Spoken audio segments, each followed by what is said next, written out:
வாழ்க வளமுடன் நண்பர்கள் அனைவருக்கும் வணக்கம். நான் உங்கள் நண்பன் அர்ஜுன். நான் செபியில் பதிவு பெற்ற பங்கு முதலீட்டு ஆலோசகர், செபி ரிஜிஸ்டர்ட் இன்வெஸ்ட்மெண்ட் அட்வைசர். என்னோட யூடியூப் நேம் அர்ஜுன் பங்கு மார்க்கெட். இப்போ இந்த வீடியோவில் கொஷின் அண்ட் ஆன்சர் பார்க்க போகிறோம். நிறைய பேர் நிறைய கொஷின் என்னுடைய கம்யூனிட்டி பாக்ஸில் கேட்டிருக்கீங்க. அந்த யூடியூப் கம்யூனிட்டி பாக்ஸில் வந்து நான் வந்து 1 by 1 வந்து ஆன்சர் பண்ணிட்டு வரேன். நான் கொடுக்குற ஆன்சரில் ஏதாவது மிஸ்டேக் இருந்துச்சு அப்படின்னா கமெண்ட் பாக்ஸில் போடுங்க, நான் வந்து ரெக்டிஃபை பண்ணிக்கிறேன். உங்கள் கொஷினை வந்து ரைஸ் பண்ணுறதுக்கு முன்னாடி உங்களுடைய நேம், எந்த ஊர் அப்படிங்கிறத வந்து மென்ஷன் பண்ணுங்க, ஓகேங்களா? ஏன்னா யூடியூப் ஐடியெலாம் வந்து பார்க்கும்போது ரொம்ப காம்ப்ளிகேட்டடாக இருக்குது. ஓகே, இப்போ டைரெக்டாக வந்து கொஷினுக்கு போயிடலாம். தமிழ் நிதி அப்படிங்கிற ஒரு ஐடியிலேருந்து கேட்டிருக்கிறாங்க. அதாவது மை லைஃப் ஸ்டைல் ஸ்விங் ட்ரைனிங்க்கு ஸ்டாக் சொன்னால் நன்றாக இருக்கும் அப்படின்னு சொல்லிக்கிறாங்க. அதாவது ஸ்விங் ட்ரேடிங்கா அப்படிங்கிறது தெரியல. எனிவே, ஸ்விங் ட்ரேடிங்கை பொறுத்தவரையும் நல்ல ஃப்ளக்சுவேஷன் இருக்கிற ஸ்டாக்கை தான் வந்து செலக்ட் பண்ணணும். மெயினாக சொல்லணும் அப்படின்னா Apollo hospital, Eicher motor, Bajaj finance, IndiGo, Bombay stock exchange. So இந்த மாதிரியான ஸ்டாக்கை வந்து செலக்ட் பண்ணோம் அப்படின்னா ஸ்விங் ட்ரேடிங்க்கு நல்லாயிருக்கும். பட் அதில் வந்து ரிஸ்க் அதிகம், ரிவார்டு அதிகம். லாட் சைஸும் வந்து ரொம்ப குறைவாக தான் இருக்கும். அதனால் ஹை வேல்யூவில் இருக்கிற ஸ்டாக் தான் வந்து ஸ்விங் ட்ரேடிங்க்கு வந்து செலக்ட் பண்ணணும், வித் ஃப்ளக்சுவேஷன் அதிகமாக இருக்கிற ஸ்டாக்கு, ஓகேங்களா? ஓகே, அதுக்கடுத்து வந்து அசோக் அப்படிங்கிற ஒரு ஐடியா வந்துருக்குது. லாங் டைமுக்கு ஒர்த்தான ஸ்டாக்கு நியூ லிஸ்டா ஏதாவது இருந்தால் சொல்லுங்க அப்படின்னு சொல்லியிருக்கிறாரு. அதே மாதிரி இன்னொருத்தரும் அதே ரிலேட்டடான question,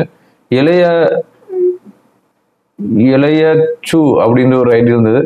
good afternoon Arjun sir, இந்த சிச்சுவேஷனில் பெஸ்ட்டாக ஒரு 20 ஸ்டாக் லாங் டேர்முக்கு சொல்லுங்கள், மல்டி பேக்கர் ஸ்டாக்கு. தீபாவளிக்கு ஆல்ரெடி சொல்லியிருக்கிறீங்க, பட் இப்போ வந்து அண்டர் வேல்யூவில் இருக்கிற ஸ்டாக் சொல்லுங்கள் அப்படிங்கிற மாதிரி சொல்லியிருக்கிறாரு. ஸோ இந்த ரெண்டு கொஷின் வந்து ஆல்மோஸ்ட் ரிலேட்டடான கொஷின் தான். அதாவது தீபாவளிக்கு நான் வந்து சம் ஸ்டாக் சொல்லிக்கிறேன். 2024 12 ஸ்டாக் வந்து ரெக்கமெண்ட் பண்ணிக்கிறேன். அந்த ஸ்டாக் எல்லாமே வந்து இப்போ வந்து அண்டர் வேல்யூவாக தான் இருக்குது. ஸோ அந்த ஸ்டாக்கே வந்து நீங்கள் வந்து ஃபோக்கஸ் பண்ணலாம். Bombay stock exchange, Natco pharma, இன்னும் நிறைய ஸ்டாக் இருக்குது, அதில் அதை ஃபோக்கஸ் பண்ணுங்கள். அதுக்கப்புறமா இப்போ ரீசெண்டாக 100 rupeesக்கு பிலோ இருக்கிற ஸ்டாக் அப்படின்னு சொல்லி 5 நல்ல ஒரு வேல்யூவான ஸ்டாக் வந்து ரெக்கமெண்ட் பண்ணிக்கிறேன். என்னுடைய யூடியூப்பில் அந்த பிளேலிஸ்ட் இருக்கும். அந்த பிளேலிஸ்ட்டில் போயிட்டு ரெக்கமெண்டேஷன்ஸ் அப்படின்னு ஒரு லிஸ்ட் இருக்கும். அதில் போனீங்கன்னா அதனுடைய என்னென்ன ஸ்டாக்கு நான் வந்து ரெக்கமெண்ட் பண்ணிக்கிறேன் அப்படிங்கிறது லிஸ்ட் இருக்கும். ஸோ அந்த ஸ்டாக்கை வந்து நீங்கள் ஃபோக்கஸ் பண்ணுங்கள். 2023 அப்போ தீபாவளியில் நான் கொடுத்த ஸ்டாக்கு இப்போ வந்து நல்லாவே இறங்கிருக்குது.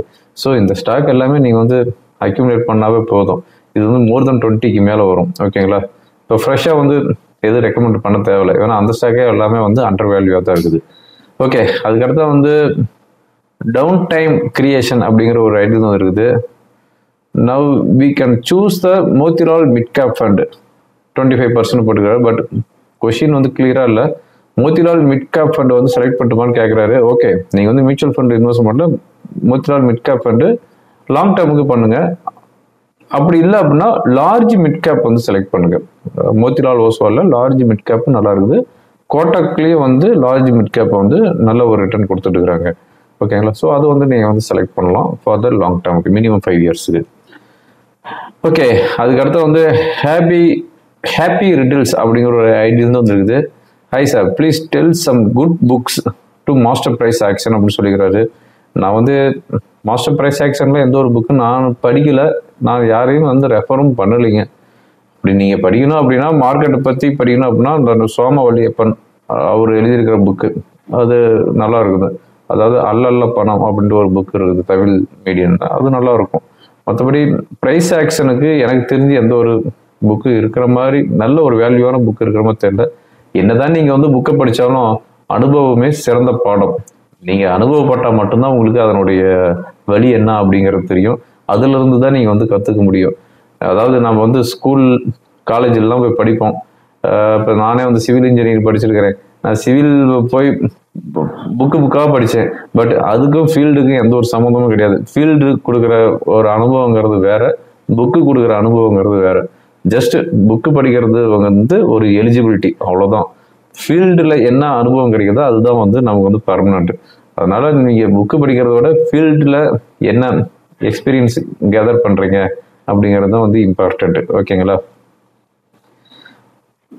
ஓகே, அதுக்கடுத்து வந்து செல்வா அப்படிங்கிற ஒரு ஐடியா வந்துருது. இன்ட்ராடே அண்ட் ஸ்விங் ட்ரேடிக்கு எப்படி ஸ்டாக் வந்து செலக்ட் பண்ணுறதுன்னு அதுக்கு நான் இப்போ தான் இந்த வீடியோ பிகினிங்லேயே வந்து ஆன்சர் பண்ணிட்டேன்.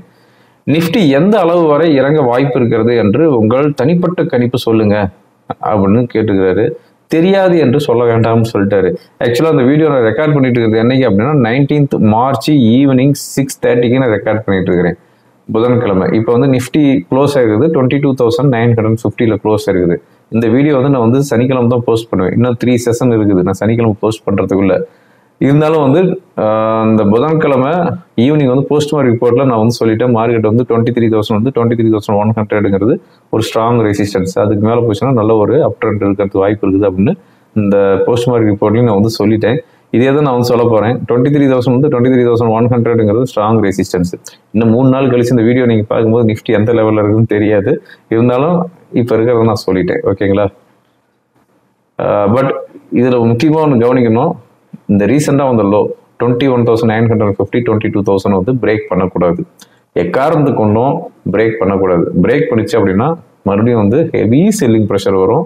அதனால அந்த லெவலில் வந்து பிரேக் பண்ணாமல் இருக்கிற வரையும் ஒன்றும் பிரச்சனை இல்லை, நத்திங் டு வரி, மார்க்கெட்டு நல்லா இருக்கும் அப்படின்னு நான் வந்து எதிர்பார்க்குறேன். ஏன்னா அந்த அளவுக்கு அடிச்சிட்டாங்க, 15-16% நிஃப்டி அடிச்சிட்டாங்க. மிட் அண்ட் ஸ்மால் கேப்லாம் மோர் தென் 20% அடிச்சிட்டாங்க, ஓகேங்களா? ஓகே, அதுக்கடுத்தா வந்து ரமேஷ் அப்படிங்கிற ஒரு ஐடி வந்து கேட்டிருக்கிறாரு. I have one question about stock split. If one stock split into 1:10 ratio, if price is 1000 after split 100 rupees and face value is 1. Okay, அதுக்கப்புறமா அவர் என்ன சொல்றாரு அப்படின்னா, அந்த 100 ரூபாய்க்கு வர ஸ்டாக் மறுபடியும் 1000 ரூபாய்க்கு போகும்போது ஃபேஸ் வேல்யூ வந்து 10 ஆகுமா அப்படின்னு கேட்குறாரு. கண்டிப்பாக அப்படி ஆகாது. முதல்ல அது 1000 ரூபாய்க்கு போகுமா அப்படின்னு கேட்குறாரு. ஏன் போகாது? அதாவது ஒரு கம்பெனி வந்து எப்பவுமே வந்து லிஸ்டிங்கில் வரும்போது 10 ரூபாய் முகமதிப்புன்னு சொல்லுவாங்க. அதாவது ஃபேஸ் வேல்யூ அப்படின்ட்டு 10 ரூபாய் தான் கொடுப்பாங்க. அதுக்கப்புறம் அந்த ஸ்டாக் வந்து ப்ரீமியத்தில் ஓப்பன் ஆகும். அது மேலே போக போக லிக்விடிட்டி குறையும். ஸ்டாக் அதாவது 1000 ரூபாய் 2000 ரூபான்னு போகும்போது அதனுடைய ஸ்டாக்ல வந்து லிக்விடிட்டி குறையும், வால்யூம் குறையும். அப்போ அவங்க என்ன பண்ணுவாங்க அப்படின்னா ஃபேஸ் வேல்யூ வந்து ஸ்ப்ளிட் பண்ணுவாங்க. ஒவ்வொருத்தரும் அந்த கம்பெனி ஸ்டாக்கு தகுந்த மாதிரி பண்ணுவாங்க. 1:5 பண்ணலாம், இல்லை அப்படின்னா 1:10 பண்ணலாம். அதாவது 10 ரூபா ஷேர் வந்து 5 ரூபாயும் பண்ணலாம், 1:2 சொல்லி 5 ரூபாயும் பண்ணலாம். 10 ரூபா ஷேரை வந்து 2 ரூபாயும் பண்ணலாம், இல்லை அப்படின்னா 10 ரூபா ஷேரை வந்து 1 ரூபாயும் பண்ணலாம். ஸோ அது பொறுத்து இவர் சொன்ன மாதிரி நம்ம சொல்கிறோம்னு வச்சுக்கோங்க. 1:10 அப்படிங்கும்போது 1000 ரூபாயில் அவங்க வந்து ஸ்டாக் வந்து ஸ்ப்ளிட் பண்ணுறாங்க அப்படின்னா ஃபேஸ் வேல்யூ 1 ரூபாய்க்கு வந்துடும். அதனுடைய ஸ்டாக் ப்ரைஸ் வந்து 1000 ரூபாயிலேருந்து 100 ரூபாய்க்கு வந்துடும். ஓகே, அந்த 100 ரூபாயிலேருந்து மறுபடியும் அடுத்த ஒரு கப்புள் ஆஃப் இயர்ஸில் வந்து மறுபடியும் 1000 ரூபாய்க்கு போயிடுச்சு. இப்போ வந்து ஃபேஸ் வேல்யூங்கிறது ஒன்று தான், 1 ரூபாய்க்கு கீழே ஃபேஸ் வேல்யூ கொண்டு வர மாட்டாங்க. இப்போ என்ன பண்ணுவாங்க அப்படின்னா லிக்விடிட்டி இன்க்ரீஸ் பண்ணணும், ஸ்டாக் வந்து 1000 ரூபாய்க்கு மேலே வந்துருச்சு அப்படின்னா போனஸ் கொடுப்பாங்க. எப்படி போனஸ் கொடுப்பாங்க? 1:1 போனஸ் 1000 ரூபாயிலேருந்து 500 ரூபா கொடுப்பாங்க. இல்லை அதாவது 2ஆ ஸ்ப்ளிட் ஆகும். இல்லை அப்படின்னா ஒரு ஷேருக்கு நாங்கள் வந்து 5 ஷேர் போனஸ் கொடுக்குறோம் அப்படிம்பாங்க. ஸோ அந்த ஷேர் வந்து 1000 ரூபாயிலேருந்து 200 ரூபாய்க்கு வரும். ஸோ இந்த மாதிரி தான் வந்து அவங்க வந்து லிக்விடிட்டி வந்து அதிகப்படுத்துவாங்க, ஓகேங்களா? அதே மாதிரி இன்னொன்று எவ்வளோ பேருக்கு தெரியல, அதையும் சொல்லிடுறேன். அதாவது ஒரு ஷேர் வந்து ஸ்ப்ளிட் பண்ணுறாங்க அப்படின்னா ஃபேஸ் வேல்யூ வந்து குறைக்கிறாங்க. 1000 ரூபாயிலேருந்து 100 ரூபாய்க்கு கொண்டு வராங்க 1:10 அப்படின்ட்டு. ஒரு சில கம்பெனி அது மாதிரி எதுவும் இப்போ ரீசெண்டாக பண்ணின மாதிரி இல்லை. ஷேர் கன்சாலிடேஷன் அப்படின்ட்டு ஒன்று இருக்குது. அது எவ்வளோ பேருக்கு தெரியும் தெரியல. 1 ரூபாய் ஷேரை வந்து 10 ரூபாய்க்கு கொண்டு போவாங்க. அது எவ்வளோ பேருக்கு தெரியும் தெரியல. அதுக்கு பேர் வந்து ஷேர் கன்சாலிடேஷன் சொல்லுவாங்க. அதாவது 100 ரூபாயிலேருந்து அதனுடைய வேல்யூ வந்து 1000 rupeesக்கு போயிடும். 1 ரூபாயில் இருக்கிற ஃபேஸ் வேல்யூ 10 ரூபாய்க்கு போயிடும். அது வந்து மோஸ்ட்லி யாரும் பண்ணுறதில்ல. பட் அதுக்கு ஆப்ஷன் இருக்குது. ஃபேஸ் வேல்யூ வந்து இன்க்ரீஸ் பண்ணுறதுக்கும் ஆப்ஷன் இருக்குது, ஓகேங்களா? ஓகே, தமிழ் பாய் அப்படிங்கிற ஒரு ஐடியா வந்து கேட்டுக்கிறாங்க. மார்க்கெட் எப்போ புல்லிஷாக மாறும்? அதான் முன்னே சொல்லிட்டேன். இந்த வீடியோ ரெக்கார்ட் பண்ணிட்டு இருக்கிறது வெனஸ்டே ரெக்கார்ட் பண்ணிட்டு இருக்கிறேன், 19th March. 23,100க்கு மேலே போச்சு அப்படின்னா நல்லா இருக்கிறதுக்கான வாய்ப்பு இருக்குது, ஓகேங்களா? பட் இந்த வீடியோ பார்க்கும்போது நீங்கள் எப்படி இருக்கும், மார்க்கெட் எந்த லெவலில் இருக்குன்னு தெரியாது. ஓகே, ஓப்பன் இன்ட்ரெஸ்ட்டை பற்றி பேச சொல்லிக்கிறார் ஒருத்தர். அதாவது தர்மராஜ் அப்படிங்கிற ஒரு ஐடி வந்து ஓப்பன் இன்ட்ரெஸ்ட்டை பற்றி நான் பேசி வாயை வலிக்குதுங்க. என்னுடைய பிளேலிஸ்ட்டில் போய் பாருங்கள். ஓப்பன் இன்ட்ரெஸ்ட்டை பற்றி பக்காவாக நான் வந்து மென்ஷன் பண்ணியிருப்பேன். ஓப்பன் இன்ட்ரெஸ்ட் ஏறுது அப்படின்னா என்ன ஆகும், இறக்குது அப்படின்னா என்ன ஆகும், அதிகமாக ஓப்பன் இன்ட்ரெஸ்ட் இருக்கிறத பக்கம் என்ன ஆகும் அப்படிங்கிறத பற்றி நான் வந்து கிளியராக நான் வந்து ஒரு வீடியோவோ நிறைய வீடியோ போட்டிருக்கிறேன். அதில் போயிட்டு நீங்கள் வந்து சர்ச் பண்ணி பாருங்கள். அதுக்கடுத்து வந்து ஸ்வர்தா அப்படிங்கிற ஒரு ஐடியில் வந்துருக்குது. எங்கள் போர்ட்ஃபோலியோ சிவப்பு நிறமாக இருக்கிறது, தினசரி எஃப்ஐ விற்பனை செய்கிறார்கள், அவங்களுடைய போர்ட்ஃபோலியோ வந்து சிவப்புக்கு மாறாதா அப்படின்னு கேட்டுக்கிறாரு. ஏன் மாறாது, அவங்களும் சம்டைம்ஸ் லாஸ் பண்ணுவாங்க. பட் எஃப்ஐஸை பொறுத்தவரையும் ரொம்ப பாட்டமில் வாங்கியிருக்கிறாங்க, நிறையா டாமினேட் பண்ணிக்கிறாங்க. அப்படிங்கும்போது அவங்க விட்டு இருக்கிற ஹோல்டிங்ஸை வந்து 75 லட்சம் கோடி அரௌண்ட் வச்சிருக்கிறாங்க. இப்போ வந்து ரீசெண்டாக ஒரு 3 லட்சம் 4 லட்சம் கோடிக்காக தான் வித்துருக்குறாங்க. அவங்ககிட்ட 75 lakhs crore வந்து நியர்லி வந்து போர்ட்ஃபோலியோ வச்சிருக்கிறாங்க. அதனால வந்து ஹெவி அமௌண்ட்டில் தான் வாங்கியிருக்கிறாங்க, லோவர் லெவலில் தான் வாங்கியிருக்கிறாங்க. அப்படிங்கும்போது அவங்க வந்து போர்ட்ஃபோலியோ மேக்சிமம் ரெட்டுக்கு போகிறதுக்கு உண்டான வாய்ப்பு இல்லை. ஓகேங்களா. மூன் மோட்டிவ் அப்படிங்கிற ஒரு ஐடியா வந்துருக்குது. செல் பண்ணும்போது ஏன் மார்ஜின் பல மடங்கு அதிகமாக இருக்குது அப்படின்னு கேட்டுக்கிறாரு. F&Oவில் செல் பண்ணால் மார்ஜின் அதிகம் தாங்க. இப்போ நீங்கள் வந்து ஆப்ஷன் செல் பண்ணுறீங்க, 10 ரூபாயில் இருக்கிற ஆப்ஷன் நீங்கள் அந்த 10 ரூபாய் ப்ரீமியத்தை வந்து கலெக்ட் பண்ணணும் அப்படின்னா நீங்கள் வந்து எவ்வளவு 3 லட்ச ரூபா நீங்கள் வந்து பேமெண்ட் பண்ணணும். 3 லட்ச ரூபா உங்களுக்கு வந்து மார்ஜின் இருந்தால் தான் நீங்கள் வந்து அந்த 10 ரூபாயை வந்து கலெக்ட் பண்ண முடியும். ஸோ செல் பண்ணும்போது மார்ஜின் வந்து அதிகமாக தான் இருக்குது. இது வந்து யூஸ்ஃபுல்லான ஒரு இதுதான். ஓகே, அதுக்கடுத்து வந்து இப்போதைக்கு ஒரு பெஸ்ட் 5 ஸ்டாக்ஸ் லோ ப்ரீமியமில் சஜஸ்ட் பண்ணுங்க. NHPC, DCW அப்படின்னு கேட்டுக்கிறாரு. அதில் வந்து NHPC ஓகே, NBCC பண்ணலாம். இந்த 100 ரூபாய்க்கு கீழே 5 ஷேர்னு சொல்லியிருக்கிறேன், அந்த ஷேர் வந்து நீங்கள் வந்து பண்ணலாம். ஓகேங்களா. ஸோ நீங்கள் NBCC, NHPC, தென் கனரா பேங்க் இதெல்லாம் நீங்கள் வந்து அக்யூமுலேட் பண்ணலாம். ஓகே, அதுக்கடுத்து வந்து பிரதாப் அப்படிங்கிற ஒரு ஐடி வந்து கேட்டுக்கிறாங்க. எஃப்ஐஸ் வைஸ் செல் பண்ணுறாங்க, அவங்க எவ்வளோ ஸ்டாக் வாங்கி வச்சிருக்கிறாங்க அப்படின்னு கேட்டுங்க. ஆல்மோஸ்ட் 75 lakhs crore வந்து அவங்க கிட்ட ஹோல்டிங்ஸ் இருக்குது அப்படின்ட்டு ஒரு ரிப்போர்ட் சொல்லுது. பட் அது எந்த அளவுக்கு உண்மைங்கிறது எனக்கு தெரியாது. ஓகேங்களா. ஓகே, அதுக்கடுத்து வந்து ராஜ்குமார் அப்படிங்கிற ஒரு ஐடி வந்து கேட்டுக்கிறாங்க. சார் இப்போ அதெல்லாம் மார்க்கெட் இறங்கும் போது விக்ஸும் இறங்குது, யூஸ்வலாக மார்க்கெட்டு இறங்கினா விக்ஸ் ஏறணும் தானே, ஏன் விக்ஸ் இறங்குது அப்படின்னு கேட்டுக்கிறாரு. மார்க்கெட்டே வந்து ஒரு புரியாத புதிருங்க. டெய்லியுமே வந்து மார்க்கெட்டில் வந்து நம்ம வந்து லேர்ன் பண்ணிட்டு தான் இருக்கிறேன். நானும் இன்னும் லேர்ன் பண்ணிட்டு தான் இருக்கிறேன். எனக்கே மார்க்கெட்டை பற்றி முழுசாலாம் தெரியாது. யூஸ்வலாக வந்து மார்க்கெட் இறங்கும் போது வந்து விக்ஸ் வந்து இன்க்ரீஸ் ஆகணும், அதுதான் வந்து நடைமுறை. அப்படி இன்க்ரீஸ் ஆச்சு அப்படின்னா மார்க்கெட் ஃபர்தராக இறங்கும் அப்படின்னு சொல்லலாம். இப்போ வந்து மார்க்கெட் இறங்கும் போது விக்ஸ் வந்து பெருசாக இறங்குறது இல்லை, பட் ஸ்லைட்லி வந்து ஹையில் தான் போயிட்டு இருக்குது. இப்போ ரீசெண்டாக மார்க்கெட் 22,000 வரும்போது விக்ஸ் வந்து 16.5 இருந்துச்சு. இப்போ வந்து 23,000 இருக்குது, இப்போ வந்து 13 அரௌண்ட் இருக்குது. ஸோ மோஸ்ட்லி வந்து மார்க்கெட் ஏறும்போது விக்ஸ் இறங்கும், மார்க்கெட் இறங்கும்போது விக்ஸ் ஏறும். ஓகேங்களா, இதுதான் வந்து மோஸ்ட்லி. அதுக்கு அடுத்ததாக வந்து மாரி ராஜா அப்படிங்கிற ஒரு ஐடி வந்து கேட்டுக்கிறாங்க. அதாவது ஏஞ்சல் ஒன்றில் வந்து அவர் வந்து மார்ஜின் ட்ரேடிங் ஃபெசிலிட்டி யூஸ் பண்ணி நிறைய ஷேர் வந்து வாங்கியிருக்கிறாரு. அவர் வந்து மார்ஜின் ட்ரேடிங்கில் வந்து அதுக்கு உண்டான பேமெண்ட் பண்ணலையாட்டு இருக்குது.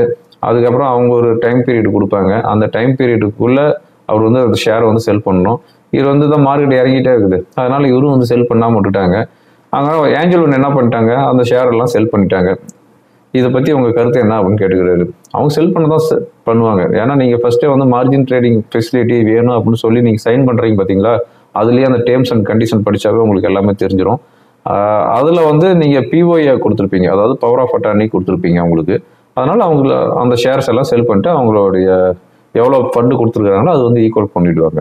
அதனால் வந்து இந்த மார்க்கெட் டவுன் மார்க்கெட்டில் எப்போவுமே வந்து மார்ஜின் ட்ரேடிங் பிளட்ஜ் பண்ணி பண்ணுறது இது எதுவுமே வந்து பண்ணாதீங்க. புல்லிஷ் மார்க்கெட்டில் பண்ணலாம். இன்னைக்கு நீங்கள் ஷேர் வாங்குறீங்க அப்படின்னா நாளைக்கு ஏர்லினா நாளானைக்கு ஏர்லினா நீங்கள் வந்து செல் பண்ணலாம். பட் இந்த பியரிஷ் மார்க்கெட்டை பொறுத்தவரையும் மார்ஜின் ட்ரேடிங் பிளட்ஜ் பண்ணி பண்ணுறது இது எதுவுமே பண்ணாதீங்க, அதெல்லாம் ரிஸ்க். இந்த மாதிரி தான் ஆகிடுன்னு வச்சுக்கோங்களேன். ஓகே ஃப்ரெண்ட்ஸ், மெனி கொஸ்டினுக்கு இந்த வீடியோவில் ஆன்சர் பண்ணிட்டேன். நான் கொடுத்த ஆன்சர் உங்களுக்கு யூஸ்ஃபுல்லாக இருக்குன்னு நினைக்கிறேன். யூஸ்ஃபுல்லாக இருந்துச்சு அப்படின்னா ஃப்ரெண்டுகளுக்கு ஃபார்வர்ட் பண்ணுங்கள். தேங்க்யூ ஃபார் வாட்சிங். வாழ்க்கை வளமுடன்.